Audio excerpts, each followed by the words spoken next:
अस्सलामु अलैकुम दोस्तों, ਤੁਸੀਂ ਵੇਖ ਰਹੇ ਹੋ ਪਾਕ ਪੰਜਾਬ ਟੀਵੀ ਤੇ ਮੈਂ ਹਾਂ ਤੁਹਾਡਾ ਦੋਸਤ ਅਬਦੁਲ ਵਾਖਦ। ਸਭ ਤੋਂ ਪਹਿਲੇ ਜਿਨ੍ਹਾਂ ਦੋਸਤਾਂ ਨੇ ਆਪਣਾ ਚੈਨਲ ਸਬਸਕ੍ਰਾਈਬ ਨਹੀਂ ਕੀਤਾ ਉਹਨਾਂ ਅੱਗੇ ਰਿਕਵੈਸਟ ਹੈ ਕਿ ਆਪਣੇ ਚੈਨਲ ਨੂੰ ਕਰੋ ਸਬਸਕ੍ਰਾਈਬ ਤੇ ਨਾਲ ਹੀ ਬੈਲ ਆਈਕਨ ਨੂੰ ਕਰੋ ਓਕੇ, ਤਾਂ ਕਿ ਸਾਡੀ ਅਗਲੀ ਵੀਡੀਓ ਦਾ ਨੋਟੀਫਿਕੇਸ਼ਨ ਤੁਹਾਡੇ ਤੱਕ ਪਹੁੰਚੇ, ਤੁਸੀਂ ਉਹ ਵੀਡੀਓ ਵੇਖੋ ਸਭ ਤੋਂ ਪਹਿਲੇ। ਦੋਸਤੋ ਅੱਜ ਮੈਂ ਤੁਹਾਡੇ ਵਾਸਤੇ ਮਾਸ਼ਾਅੱਲਾ ਫੈਸਲਾਬਾਦ ਸ਼ਹਿਰ 'ਚ ਇੱਕ ਪਲਾਟ ਲੈ ਕੇ ਹਾਜ਼ਰ ਹੋਇਆ। ਉਮੀਦ ਕਰਾਂਗਾ ਤੁਹਾਨੂੰ ਬੜੀ ਪਸੰਦ ਆਵੇਗੀ।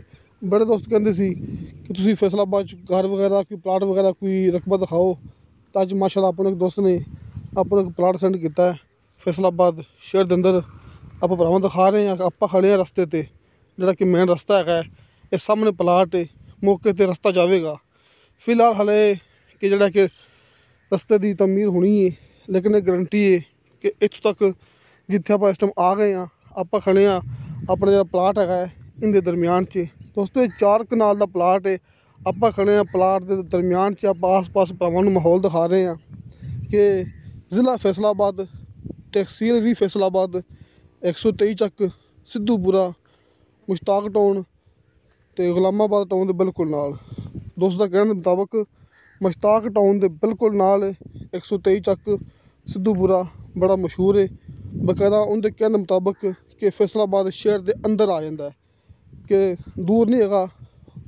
अपने दोस्त के कहने मुताबिक जोड़ा कि मालिक है उन्हें कहा कि जोड़ा प्लाट है फैसलाबाद शहर के अंदर आ जाता है। इत्थे मौके पर हर चीज़ मौजूद है, हर चीज़ मिसाल तौर पर बिजली गैस पानी। दोस्तों तुसीं इत्थे बोर कर सकते जी, इत्थे बिल्कुल मिठा पानी आ जाता है।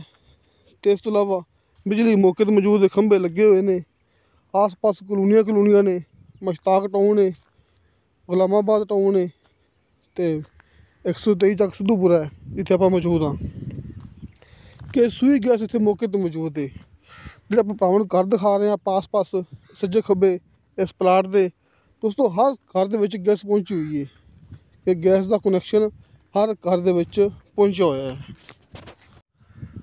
दोस्तों जितों आप खड़ा होकर मूवी शुरू की है रस्ते ते, वो रस्ता जा रहा है 123 चक सिद्धूपुरे नूं, ते बिल्कुल मुश्ताक टाउन के नाल रकबा आ जाता है।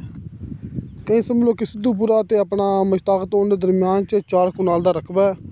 दोस्तों 4 कनाल का रकबा आप खड़े दरम्यान के सारा इत्थे 4 कनाल का रकबा है। 2 भाइयों के नाँ से रजिस्ट्री इंतकाल है, किसी किस्म का कोई मसला नहीं है। बकायदा गारंटी है कि सिर्फ 2 भाइयों के नाँ से रकबा है 4 कनाल। दोस्तों फी मरले की डिमांड की है 3.5 लाख रुपया। दोस्तों 3.5 लाख रुपया फी मरले की डिमांड है। थोड़ी बहुती कमी पेशी भाई के कहने मुताबिक हो जाएगी। रकबा 4 कनाल का है, तो आप मुकम्मल मिलना है, आप थोड़ा नहीं मिलना है। 3.5 लाख रुपया फी मरले की डिमांड है। क्योंकि दोस्तों रकबा बिल्कुल शहर के अंदर तो कलोनिया के अंदर आ जाता है, कि आस पास कलोनियाँ मौजूद ने, तो कलोनिया के दरम्यान रकबा पिया भाई कोले।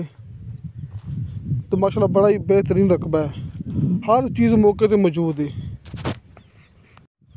क्योंकि दोस्तों ने कहा सी कि गैस पानी बिजली मौके पर मौजूद होवे। दोस्तों इन 3 चीज़ां मौके पर मौजूद ने। तो दोस्तों अपने व्हाट्सअप नंबर ते कॉल नंबर लगे होंगे नीचे डिस्क्रिप्शन के विच, तुसीं अपने रब्ता कर सकते जी। अपनी मूवी बिल्कुल ओरिजिनल है, फेक नहीं हैगी। ये भी अपनी गारंटी हैगी। जोड़ा भाई चाहेगा आप उन्होंने 4 कनाल का रकबा मालिक के जरिए चेक करवा देंगे। दोस्तों इंशाअल्लाह ताला मिलांगे अगली वीडियो ते। खुदा हाफिज़।